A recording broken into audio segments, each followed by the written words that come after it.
오늘 저는 여러분과 함께 무거운 짐을 가볍게 하려면 이런 제목으로 말씀을 나누려고 합니다. 예수님께서 말씀하셨습니다. 수고하고 무거운 짐진 자들아 다 내게로 오라.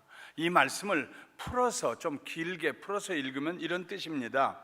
사는 일이 지치고 힘들어 기진맥진한 자들아, 짊어지고 있는 짐이 점점 더 무거워져 가는 자들아, 다 내게로 오라. 내가 너희를 쉬게 하리라. 다 내게로 오라. 내가 너희를 쉬게 하리라. 이 말씀은 초청의 말씀입니다. 이 말씀에 담겨진 의미는 이 세상에 수고하고 무거운 짐 지지 않는 사람이 아무도 없다는 얘기입니다. 다 짊어지고 있다는 것입니다. 뿐만 아니라 그 수고와 무거운 짐을 해결해 주실 수 있는 분은 여럿이 있는 게 아니라 오직 한 분밖에 없는데 그분이 바로 예수님이라는 말씀입니다. 다 내게로 오라. 예수님께서는 한계가 없으십니다. 몇 명까지 받으시겠다 이런 한계가 없어요. 다 내게로 오라. 내가 너희를 쉬게 하리라. 수고하고 무거운 짐진 자들을 초청하신 후에 예수님 말씀하십니다. 나의 멍에를 메고 나에게 배우라. 두 가지의 명령입니다. 나의 멍에를 메라, 그리고 나에게 배워라. 무엇을 예수님께로부터 배워야 할까요? 예수님의 멍에는 무엇일까요? 왜 예수님의 멍에는 쉽고 가벼울까요? 이는 내 멍에는 쉽고 내 짐은 가벼움이라 하셨는데 뭐가 다를까요? 예수님의 멍에와 우리의 멍에는 뭐가 다를까요? 우리가 예수님에게서 무엇을 배워야 할까요? 예수님께서는 나는 마음이 온유하고 겸손하니 내게 배우라 하고 말씀하셨습니다. 온유함과 겸손함의 성품, 이것이 예수님과 우리 사이의 다른 점입니다. 우리의 짐과 예수님의 짐 중에 어떤 짐이 더 무거울까요? 우리는 기껏해야 먹고 사는 문제, 직장, 질병과 연약함에서 오는 고통, 사람들과의 관계에서 오는 불협화음, 미래에 대한 걱정, 이런 것들입니다. 예수님의 짐은 어떤 짐입니까?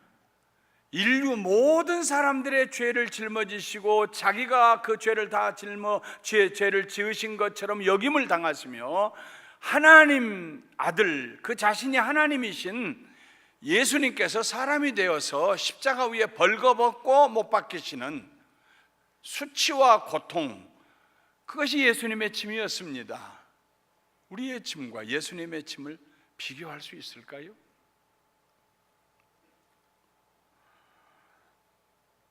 그런데 예수님은 그의 짐이 우리의 짐보다 가볍다고 하십니다. 보통 가벼운 것이 아닙니다. 아주 가볍다고. 아마도 예수님이 하신 말씀의 뜻은 이럴 것입니다. 수고하고 무거운 짐진 자들아 다 내게로 오라. 내가 너희를 쉬게 하리라. 나는 마음이 온유하고 겸손하니 내게 와서 배워라. 그리하면 너희가 쉼을 얻으리라. 이는 내 멍에는 쉽고 내 짐은 가벼움이라. 내 짐은 가벼움이라 하고 말씀하실 때에 아마도 예수님은 얼마나 가벼우냐고 누가 옆에서 물어봤다고 하면은 깃털처럼 가볍다 이렇게 대답하실 거예요. 멍에는 소나 나귀가 땅을 갈 때에 그것들의 어깨쪽지 위에 얹어놓는 도구입니다. 적당하게 굽혀 있어가지고 한국식으로 얘기하면 멍에가 짐승의 어깨에 편안하게 얹혀 있으면 너무 좁아서 작아서 꼭 끼지 아니하고 너무 넓어가지고 이리저리 미끄러 다니지 아니하고 잘 맞아서 편안하게 어깨 위에 멍에가 얹혀 있으면 그 소가 쟁기를 끌어갈 때 힘이 덜 듭니다. 일하기가 쉽습니다. 그러나 멍에가 몸에 맞지 아니하면 마치 발에 맞지 않은 구두를 신고 걸어갈 때처럼 고통스럽습니다. 발이 피곤하면 온몸이 피곤하지 않아요? 멍에가 몸에 맞지 아니하면 아무 일도 할 수 없습니다. 짐이 더 무겁게 느껴집니다. 우리들의 멍에와 예수님의 멍에가 뭐가 다를까요? 우리들의 멍에는 하나님을 떠난 이후로 아담과 하와의 후손으로 태어난 우리들은 불순종과 교만으로 만들어졌습니다. 우리 멍에의 재료가 불순종과 교만이에요. 거역과 반역과 그리고 하나님 앞에서 하나님 없어도 된다고 교만한 교만, 이 두 가지로 멍해가 만들어져 있습니다. 세상에서도 법을 거역하고 불순종하면 제재를 당하고 마침내는 감옥에 갑니다. 교만한 사람들은 모든 사람들과 평안하고 행복한 관계를 맺을 수가 없습니다. 교만한 사람과는 사귈 수가 없습니다. 얘기하고 나면 언제나 마음에 상처가 되는데, 교만은 밀어내는 것입니다. 교만은 인정하지 않는 것입니다. 동등하게 받아들이지 않는 것입니다. 언제나 내리보고 발로 밟고 무시하고, 교만한 사람 만나서 상처받지 않을 사람이 없어요. 불순종과 교만에 멍에를 메고 사는 사람들에게 다가오는 결과는 수고와 무거운 짐입니다. 더 수고롭게 생각이 됩니다. 갈수록 짐이 더 무겁습니다. 그러나 예수님의 멍에는 온유와 겸손으로 만들어졌습니다. 이 세상에 내려오신 하나님의 아들 예수 그리스도, 그분의 성품은 이 두 단어로 대표합니다. 온유하신 예수님, 겸손하신 예수님.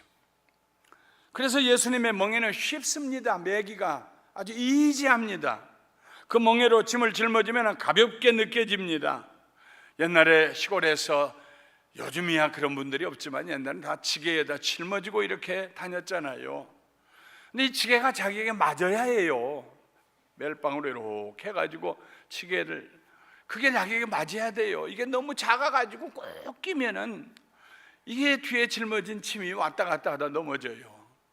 이게 또 너무 길어가지고 흐느적흐느적 하면은 이거 지게 잡고 가느라고 정신이 없어요. 이게 딱 몸에 맞으면은요, 뒤에다가 얼마든지 짐을 짊어져도요, 균형이 잡히고 중심이 잡혀서 산길도 갈 수 있고 골짜기도 건널 수 있고 그 먼 길을 짐을 지고 들어올 수 있어요. 멍에가 맞아야 돼요. 몸에. 우리의 멍에는 몸에 맞지 않습니다. 불순종하고 거역하고 교만한 멍에는 우리를 고달프게 합니다. 남도 고달프게 합니다. 그러나 예수님의 멍에, 온유함과 겸손함으로 된 멍에는 아주 잘 맞아요. 쉬워요. 짐이 짐으로 느껴지지 않아요. 그러므로 우리는 우리의 멍에를 벗어버리고 예수님의 멍에를 메어야 합니다. 옛날 이스라엘 사람들은 소 2마리를 하나의 멍에 아래 두고 밭을 갈았어요. 그것을 한 결이라고 그랬어요. 2마리가 함께. 예수님께서 나의 멍에를 메고 내게 배우라 하신 말씀은 온유함과 겸손함으로 매는 나의 멍에 아래로 들어오너라는 초청입니다.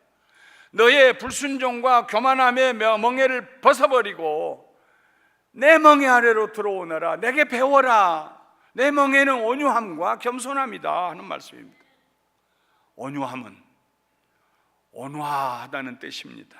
마일드하다, 너그럽다 하는 뜻입니다. 젠틀하다, 친절하다는 뜻입니다. friendliness, 배려한다는 뜻입니다. considerate. 그리고 유순하다, meek, 유순하다는 뜻입니다. 이 여러 가지를 하나로 묶어서 하나로 표현한다면은 받아들인다 하는 말입니다. 따뜻한 받아들임. 누구든지 가슴에 품고 받아들이는 따뜻한 받아들임. 그것이 온유함입니다. 거절하지 않는 삶, 차별하지 않는 자세. 누구든지 귀하게 생각하고 가슴에 따뜻하게 받아들이는 그게 온유입니다. 우리는 예수님의 온유하심을 성경에서 찾아볼 수 있습니다. 마태복음 9장 35절 35절에 예수께서 모든 도시와 마을에 두루다니사 그들의 회당에서 가르치시며 천국 복음을 전파하시며 모든 병과 모든 약한 것을 고치시니라. 무리를 보시고 불쌍히 여기시니 이는 그들이 목자 없는 양과 같이 고생하며 기진함이라. 무리들이 기진맥진했어요. 병으로 인해서, 귀신 들림으로 인해서, 죄를 범함으로 인해서 기진맥진했어요. 그들을 보고 예수님께서 불쌍히 여기셨다고 그랬어요. 받아들이셨어요. 오늘 해졌다, 오늘 일 끝. 병든 사람들 내일 아침에 다시 와 하지 않으셨어요. 해가지고도요, 밤이 깊어질 때까지도 그들을 치료하셨어요. 집에 돌아가지 못한 사람들을 먹여주시기도 했어요. 기적적으로. 예수님이 받아들이지 않은 사람이 아무도 없어요. 가는 곳마다 사람들이 인산인을 내려고 치료받으려고 예수님 다 치료해 주셨어요. 어린아이도 품에 안아주셨어요. 따뜻한 받아들이심, 이것이 예수님의 온유함입니다. 십자가에 못 박혀 돌아가시는 길에 일주일 후면 돌아가셔야 되는데 여리고를 지나갈 때에 소경 둘이 예수님을 따라오면서 다윗의 자손 예수여 우리를 불쌍히 여기소서. 그래서 예수님께서 민망히 여기사 컴패션, 그들을 불쌍히 여기고 가슴이 아프셔서, 앞을 못 보고 사는 그들을 보고 가슴이 아프셔서 저희 눈을 만지시니 곧 보게 되어 저희가 예수를 쫓았더라 그랬습니다. 예수님의 온유하심이 성경에 가득 채워져 있습니다. 가늠하다 현장에 붙잡혔던 여인, 모든 사람들이 돌로 쳐서 그들의 사회에서 분리시켜야 된다고 소리를 지를 때 예수님께서 그 여인을 따뜻하게 받아들이셨습니다. 나도 너를 정죄하지 아니하노니 다시는 죄를 범하지 말아라. 마태와 같은 세리들, 그의 집에 모여든 죄인들, 예수님께서 거절하신 죄인이 아무도 없습니다. 그의 온유하신 성품 때문에, 만일 예수님께서 죄인들을 미워하시고 싫어하시며 즉시로 심판을 베푸실 대상자로 여기셨다면 그들을 위해서, 그들을 대신해서 십자가에 죽기 위해 내려오셨다는 그의 오심이 수고로움이 될 것이고 무거운 짐이 될 것입니다. 저 무가치하고 쓸모없고 아무것도 아닌 저것, 일거에 다 없애져야 될 저 죄인들, 내가 저 죄인들을 위해서 대신 죽기 위해서 왔다니, 만일 예수님 그런 생각하셨으면요, 얼마나 수고로우시겠습니까? 얼마나 무거운 짐이 되겠습니까? 그러나 예수님은 마음이 온유하셔서 다 받아들이셨어요. 따뜻한 받아들임.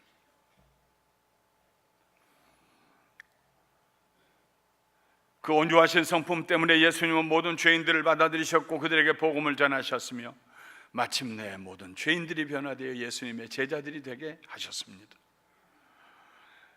모든 죄인들을 위하여 십자가에 달리신 그 수고와 무거운 짐을 예수님이 짊어지셔야 했지만 그의 온유하신 성품 때문에 내 멍에는 쉽고 내 짐은 가볍다고 말씀하실 수 있었습니다. 고린도 교회는 바울이 1년 반 동안 깊은 갖은 핍박을 받으면서 세웠던, 눈물로 세웠던 교회입니다.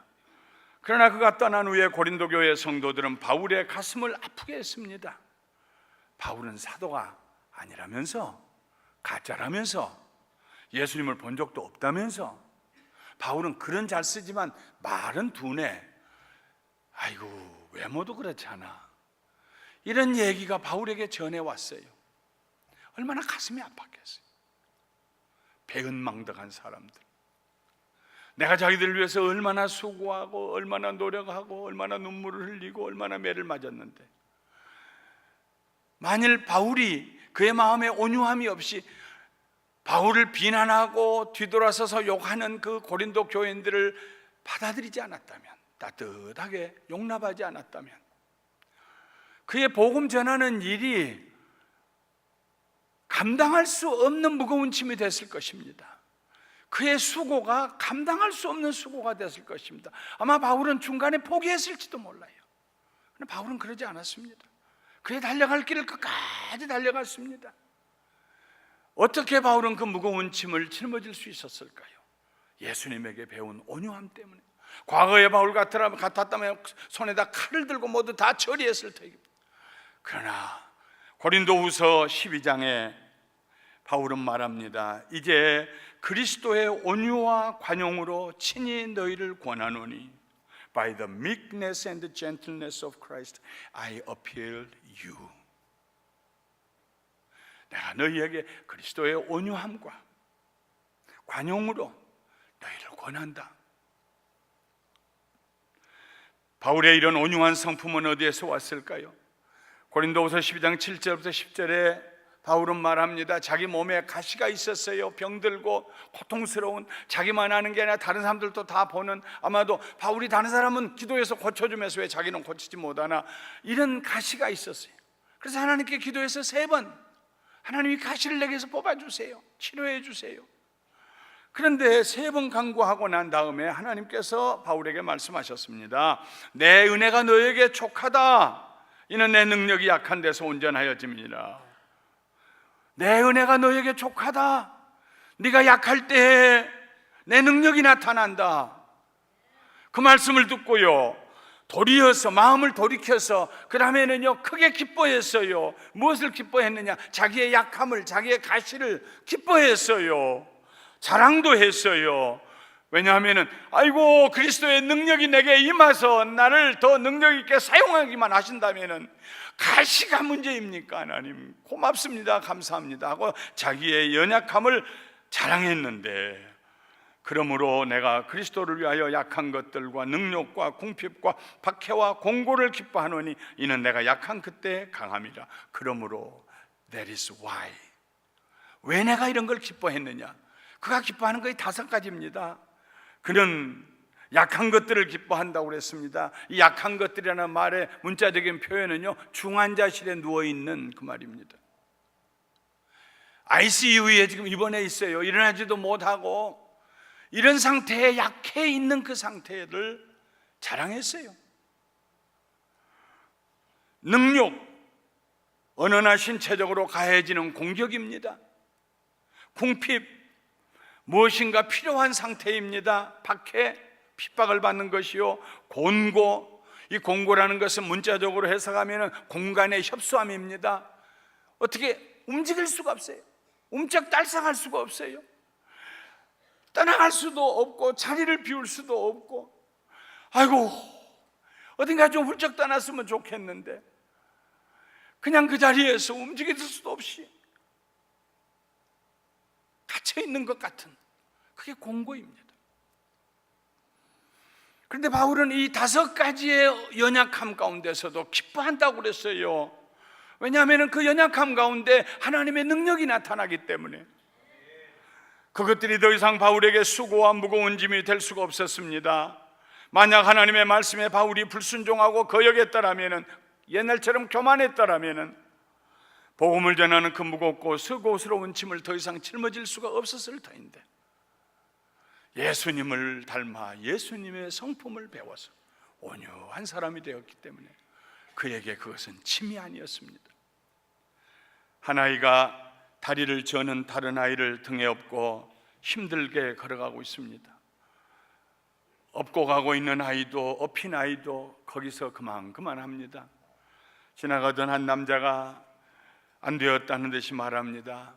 얘야, 네가 짊어지고 가기에는 너무나 무거운 짐이구나.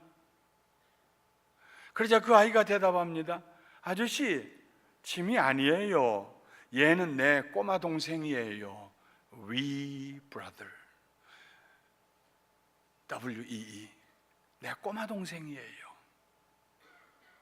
동생을 사랑하는 그 온유한 마음 때문에 등에 짊어지고 가는 그 동생이 짐이 아닙니다. 꼬마 동생이라고 그랬어요. 가볍다는 말입니다. 아무렇지도 않다는 말입니다. 이 짐을 짊어지고도 얼마든지 뛸 수 있다는 말입니다. 온유함으로 짊어지면 가볍지 않는 짐이 없습니다. 아침에도 제가 1부 예배 말씀드렸는데 2부 예배도 또 드리고 싶어요. 우리 이대영 장로님, 이영희 권사님 사이에 아들이 나서 제가 이름을 지어줬어요. 요나단, 한국 이름은 하늘. 한 4년 있다가 딸이 났어요. 그런데 출산이 잘못돼가지고 자기 힘으로 걸을 수가 없고 자기 힘으로 뭘 할 수가 없는, 이제 그 아이가 22대에 다 돼가지고 대학을 들어갔습니다. 공부도 열심히 하고 밤잠을 자지 않냐고 공부를 하고 그러는데, 여기서 이리 옮겨가려면 누군가 도움이 필요하고 학교를 갈래도 도움이 필요하는데요, 그 오빠 되는 그 하늘이가요 20년이 넘도록 그 여동생을 이리 옮기고 저리 옮기고 데리고 화장실을 가고 씻겨주고, 아마 누군가 옆에서 봤으면 짐이 참 무겁겠구나. 아니에요. 내 꼬마 동생이요, 사랑으로 가슴에 안고 살아가니까 얼마나 이쁜지, 얼마나 착한지. 그래서 그 가정은 오히려 하나님께 감사가 넘치는 가정이 되고, 사랑하는 성도 여러분, 온유함으로 받아들이지 못할 사람이 없습니다. 사춘기로 무섭게 사춘기를 하며 지나가는 자식을 보실 때 우리의 마음속에 말은 하지 않지만 마음 깊은 곳에 왜 내가 저런 자식을 낳나 거절하고 싶은 마음이 들 때, 예수님을 닮아 예수님의 온유함에 멍해하려고 내가 들어가면은 그 아들을 가슴에 품에 안고 네가 어른 되느라고 이 고통을 당하고 있구나, 고통당하는 너 자신보다 누가 더 고통스럽겠느냐, 조금만 견뎌라, 내가 너 사랑한다, 잘 될 거다, 폭풍은 지나가게 되어 있다, 소나기는 지나가게 되어 있다, 내가 너를 사랑한다. 할렐루야. 온유함으로 받아들이면 어떤 사람도 어떤 관계도 무거운 짐이 될 수가 없습니다. 온유함으로 하나님의 선하심을 믿으며 나아가면 설사 내 질병까지도, 궁핍함까지도, 답답함까지도 우리에게 무거운 짐이 될 수가 없습니다. 온유함으로 받아들일 때 치료가 나타납니다. 관계의 치료가 나타나, 내 마음이 치료돼요. 그리고 더 이상 그것이 우리에게 무거운 짐이 되지 않습니다. 온유함으로 받아들일 때 화목이 일어납니다. 온유함으로 받아들일 때 회복이 시작됩니다. 온유함으로 받아들이는 것은 축복입니다. 예수님의 멍에가 가볍고 그의 짐이 가벼운 또 하나의 비결은 예수님의 겸손의 성품입니다. 겸손은 대접을 받으려고 하는 마음을 완전히 비운 상태입니다. 내가 겸손하게 돼야지, 조금 더 낮아져야지, 조금만 더 낮아져야지, 조건을 달고 기한을 정하고, 이것은 겸손이 아닙니다. 겸손은 완전히 내려가는 것입니다. 너희 중에 누구든지 으뜸이 되고자 하는 자는 모든 사람의 종이 되어야 하리라. 인자가 온 것은 섬김을 받으려 함이 아니라 도리어 섬기려 하고 자기 목숨을 많은 사람의 대속물로 주려 함이니라. 예수님께서 오신 것은 섬김을 받기 위해 오신 거 아닙니다. 아예 처음부터 빌립보서 2장에 기록한 것처럼 하나님과 똑같은 성부 하나님, 아버지 하나님, 아들 하나님이었지만은 그 하나님과 같이 여김을 받지 않으시고 다 벗어두고 사람이 되어 세상에 오시고 종의 형체를 입으시고 십자가에 죽으셨습니다. 완전히 내려오셨습니다. 예수님이 어린아이 하나를 안으시고 말씀하십니다. 너희가 이 어린아이 같지 아니하면 천국에 들어갈 수가 없다. 그래서 그 어린아이 같이 되려고 애를 쓰는 게 아닙니다. 어린아이가 나는 어린아이다, 이 겸손한 자리, 그 자리에 우리가 내려가야 한다 하는 말씀입니다. 겸손은 무엇일까요? 구약 성경에 가장 겸손한 사람을 모세로 우리가 봅니다. 예수님을 빼고는 성경 전체에서 모세가 제일 겸손한 사람이었습니다. 하나님께서 모세를 데리고 여리고 맞은편 모압 땅에 있는 아바림 산에 올라가셔서 느보 산에 이르러 말씀하십니다. 내가 이스라엘 자손에게 기업으로 주는 가나안 땅을 한번 바라보아라. 어떤 목사님처럼 거기는 안 가봤어요. 느보 산에는. 느보 산에 올라가서 봤더니 세상에 이스라엘 땅이 다 보이더래요.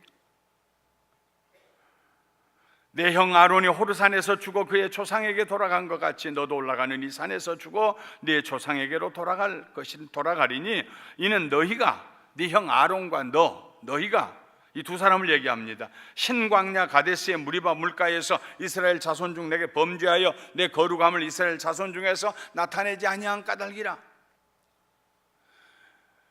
물이 없어서 사흘 동안 물을 못 먹고 백성들이 원망하고 목말라 죽겠다고 그럴 때 모세가 하나님께 기도하니 하나님께서 내 지팡이를 들고 가서 그 광야의 바위 앞에 가서 그 바위를 향하여서 명령하여라. 그러면 그 바위가 물을 내놓을 것이다. 물이 터질 것이다. 그런데 모세가 너무너무 화가 나니까, 너무 백성들이 너무 괴롭혀서 화가 나니까 40년의 초창기에 일어난 일입니다.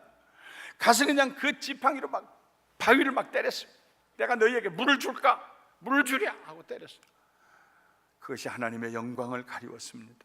하나님의 거룩하심을 가리웠습니다.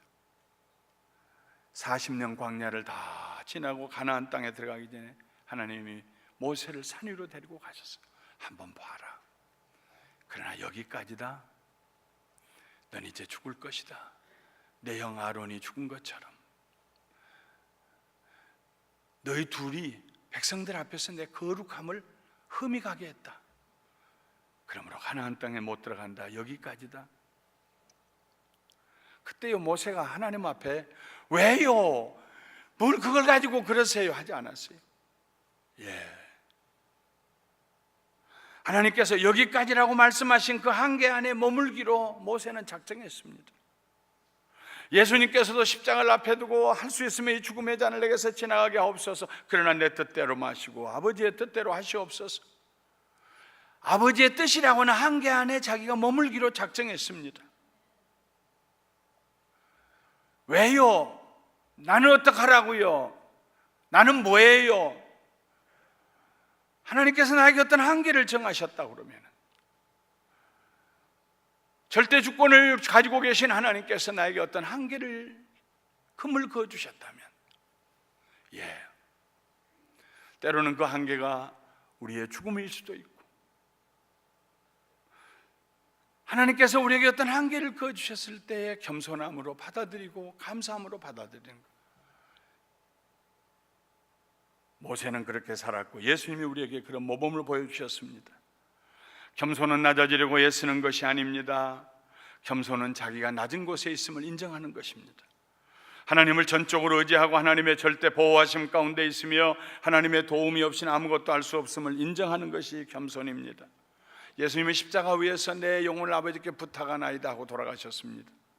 하나님 앞에서 겸손한 사람은 어떤 수고와 어떤 짐이라도 가벼워집니다. 왜냐하면 그는 겸손함으로 전능하신 하나님의 날개 아래로 들어갈 수 있기 때문입니다. 나의 힘이신 여호와여, 내가 주를 사랑하나이다. 여호와는 나의 반석이시요 나의 요새시요 나를 건지시는 이시요 나의 하나님이시요 내가 그 안에 피할 나의 바위시요 나의 방패이시요 나의 구원의 뿌리시요 나의 산성이시로다.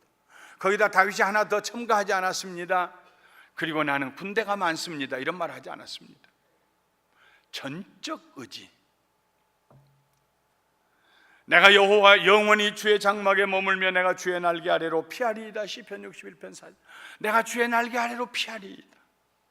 베드로는 말합니다. 하나님은 교만한 자를 대적하시되 겸손한 자들에게는 은혜를 주시느니라. 그러므로 하나님의 능하신 손 아래서 겸손하라. 때가 되면 너희를 높이시리라. 너희 염려를 다 주께 맡기라. 이는 그가 너희를 돌보심이라. 말씀을 마치겠습니다. 예수님은 우리의 짐을 없애주시겠다고 약속하지 않았습니다. 수고로 인하여 기진맥진하며 무거운 짐으로 인하여 일어서지 못하는 우리에게 그 짐을 가볍게 해주시겠다고 하셨지, 그 짐을 없애겠다고 말씀하지 않았습니다. 인생 사는 동안에 수고와 짐에서 벗어날 사람은 아무도 없습니다. 그런데 어떤 사람에게는 그 수고와 짐이 죽을 것 같은 무게로 자기를 짓눌러 오고, 어떤 사람에게는 그 짐을 다른 사람이 볼 때 어떻게 사세요? 그리고 하는데도 불구하고 No problem, 감사하지요. 마치 어깨 위에다가 깃털 하나 얹어놓은 것처럼 그 짐을 가볍게 생각하고 사는 사람이 있습니다. 수고하고 무거운 짐진 자들아, 다 내게로 오라. 내 멍에 아래로 들어오너라. 나는 너보다 훨씬 더 큰 수고와 훨씬 더 무거운 짐을 짊어졌지만은 온유함과 겸손함으로 짊어졌기 때문에 아주 쉽고 가벼웠다. 나와 함께 온유함과 겸손함으로 너의 멍에도 짊어지자. 네가 이제까지 사용했던 불순종과 교만, 인간의 생각을 어떻게 해보려고 원망하고 불평하며 하나님 나는 무시하십니까? 하나님 누구는 사랑하고 나는 안 사랑합니까? 그리고 늘 하나님께 거역하고 대들던 불순종과 교만의 멍에를 벗어버리고 얘야, 내 멍에 아래 들어와라. 내 멍에는 쉽고 짐은 가볍다. 내게 배워라. 나는 마음이 온유하고 겸손하다. 내게 배워라. 온유하고 겸손한 멍에를 메고 가는 모든 가축들에게는 주인이 있습니다. 야생동물은 그거 매려고 하지 않아요. 그러나 가축들은 매요. 가자면 가요, 서자면 서고. 하나님 우리 아버지 예수 그리스도 성령님 삼위일체 하나님이 우리 주인이 되세요. 내 멍에는 그분이 주신 것이다. 나는 하나님과 함께 동행하리라. 예수님을 닮기를 내가 원합니다. 온유함을 내게 허락하여 주세요. 따뜻하게 받아들일 수 있도록 내 마음을 넓게 해주세요. 하나님, 나를 겸손한 자리에 두세요. 받은 것이 감사하지 않는 것이 없다는 겸손의 자리로 저를 인도해 주시옵소서. 사랑하는 성도 여러분, 우리가 피할 수 없는 수고가 있습니다. 다른 사람에게 전가할 수 없는 짐이 있습니다. 기왕에 수고하고 짐을 짊어져야 한다면 2014년 기쁨으로 감당하시기를 주님의 이름으로 축원합니다. 예수님의 멍에 아래서 그의 온유하심과 그의 겸손하심을 배우고 은사로 선물로 받아서 예수님처럼 가볍게 기쁨으로 승리하며 사시기를 주님의 이름으로 축원합니다. 축원합니다. 축원합니다.